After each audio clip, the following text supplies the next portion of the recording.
Le 25 juin, Jésus dit : « Dis-moi, quel est celui qui montre le plus grand courage quand il lui faut subir une opération chirurgicale ? Celui qui la subit sous anesthésie ou celui qui s'en passe ? L'opération est la même, les instruments utilisés sont les mêmes, leur action sur les chairs, les nerfs et les organes est la même, le but est le même. Admettons enfin que la guérison qui en résulte soit la même. Quel est celui des deux opérés qui a fait preuve de la plus grande force d'âme et naturellement qui a provoqué le plus d'admiration ? Certainement celui qui supporte l'œuvre des chirurgiens sans aucun secours chimique, avec une pleine sensibilité et sans se rebeller par toutes sortes de cris et d'imprécations ou de paroles incorrectes, mais qui se borne à gémir, ce qui est humain et bien compréhensible. Passons maintenant dans le domaine spirituel.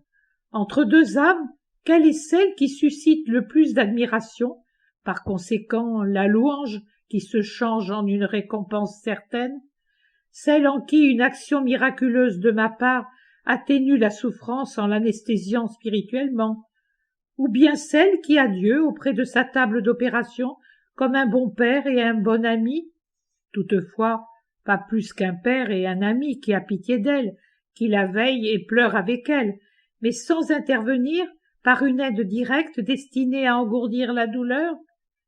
Certainement la seconde. Tu es cette seconde. Ne dis pas « pourquoi ?» Je t'ai épargné en octobre, je t'ai aidé, parce que j'avais besoin que tu sois encore capable de subir ce calvaire. Si tu avais été brisé par la douleur dès octobre, tu n'aurais pas résisté à une seule heure de l'actuelle. Or, j'avais besoin de ta souffrance.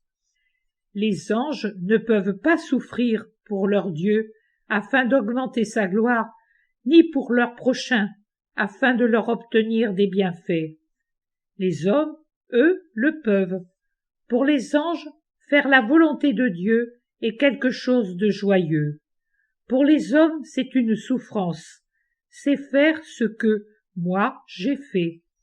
Oui, vous faites ce que j'ai fait quand la douleur a pour nom holocauste, quand elle n'est pas résignation, mais union à la volonté de Dieu, tout comme mon corps était uni à la croix par l'amour, la générosité et la patience, ces trois clous qui crucifient les victimes sur leur saint échafaud. Ne te fais pas de soucis si tu pleures. Moi aussi j'ai pleuré, moi aussi j'ai gémi. Lorsque j'ai dit que ta volonté soit la mienne, ma chair et mon intelligence y répugnaient. Mais je l'ai dit. Seul mon esprit a eu le courage de le dire encore. Mais je l'ai dit. Au beau milieu des répugnances et des peurs de ton corps et de ta pensée, que ton esprit chante, au moment où l'opération cruelle qui apportera ses bienfaits s'accomplit sans aide aucune. Que ton esprit chante, Seigneur, que ta volonté soit la mienne.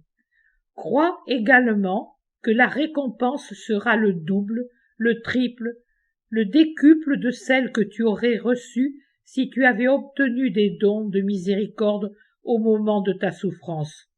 Dieu est juste, à double mérite, récompense double. À total mérite, récompense totale. Ne crains pas, va en paix.